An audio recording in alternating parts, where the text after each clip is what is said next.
শুক্রবার মাথাভাঙ্গা পৌরসভার পক্ষ থেকে নতুন শববাহী গাড়ি ও শহরের নর্দমা পরিষ্কার করার জন্য নতুন মেশিনের উদ্বোধন, এছাড়াও শহরের সৌন্দর্যায়নের জন্য বিভিন্ন জায়গায় রঙিন আলোর উদ্বোধন।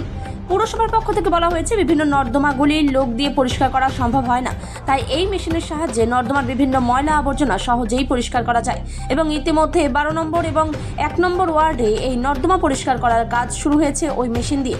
তিনি বলেন, বিভিন্ন মানুষ মৃতদেহ বহন করার জন্য বিভিন্ন অ্যাম্বুলেন্সগুলি বেশি দামে ভাড়া নিতে হয়, তাই এই অসুবিধা দূর করার জন্য পৌরসভার পক্ষ থেকে একটি শীততাপ নিয়ন্ত্রিত একটি শববাহী গাড়ি উদ্বোধন করা হয়। এছাড়াও শহরের সৌন্দর্যায়নের জন্য শহরের বিভিন্ন লাইট পোস্টে রঙিন আলোর ব্যবস্থা করা হয়েছে।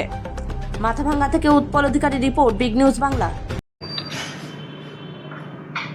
বুঝলাম না, আজকে আপনারা কি করলেন? কি পরিকল্পনা পরবর্তী? যে পরিকল্পনা আমাদের শহরের পুরসভার অধীনে একটা শববাহী যান, তার একটা প্রয়োজন ছিল।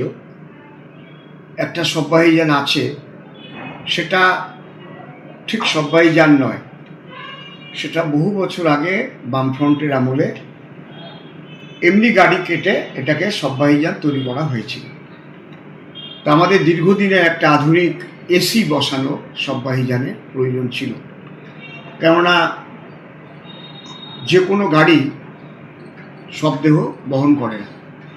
ফলে যে সমস্ত মানুষ এই শহরের বিভিন্ন নার্সিংহোমে মারা যায়, মেডিকেল কলেজে মারা যায়, তাদের দেহ বহন করার জন্য গাড়ি পাওয়া যায় না, পাওয়া গেলেও খুব হাই রেটে সে গাড়িগুলো নিতে হয়। তো এটা একটা ডিমান্ড ছিল মানুষের, শহরের মানুষের। তাই আমরা একটা নতুন আধুনিক শববাহী যান যেটাকে বলা হয়, সেটা আমরা এনেছি।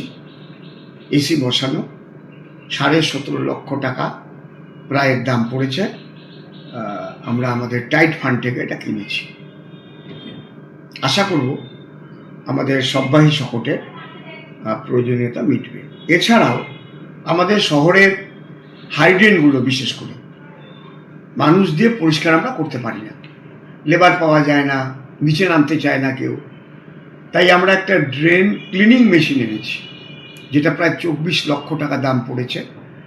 এটা অটোমেটিক নিজেরাই ড্রেন পরিষ্কার করে ময়লা তুলে নিয়ে যাবে। আজকে সেটারও আমরা উদ্বোধন করলাম একসঙ্গে দুটো। এটা কেনার ফলে আমাদের শহরে যে মাছি মশার যে উৎপাত ড্রেনের থেকে হয়, সেগুলো অনেকটা কমবে বলে আশা রাখি। আজকে আমরা 1 আর 12 এই দুটো ওয়ার্ডের সংযোগস্থলে যে হাইড্রেনটা আছে, সেখানে আমরা এই কাজটা শুরু করেছি। এভাবে বিভিন্ন ওয়ার্ডের হাইড্রেনগুলো এবং ছোট ছোট ডিভাইস দিয়ে ছোট ছোট ড্রেনগুলো আমরা পরিষ্কার করতে পারব।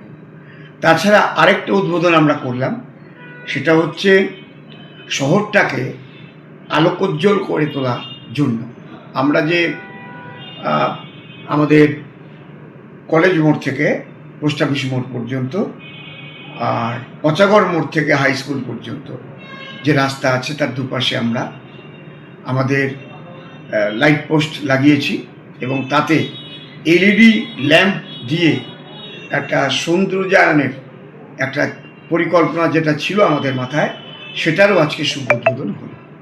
এই অত্যাধুনিক মানের ড্রেন ক্লিনিং মেশিন যে উদ্বোধন করা হলো, এতে কি সময় এবং যে সাশ্রয় দুটোই হবে এখানে? হ্যাঁ, এটা লেবারের যে অভাবটা সেটা একদিকে দূর হবে, দ্বিতীয়ত আমাদের ড্রেনগুলো ভালো করে পরিষ্কার হবে। যে হাইড্রেনগুলোর হয়তো প্রচুর পলি জমেছে, মাটি জমেছে, সেগুলোকে ভালো মতো আমরা চেঁচে নিতে পারবো, তুলতে পারবো। মশা মাছি এগুলো কম হবে।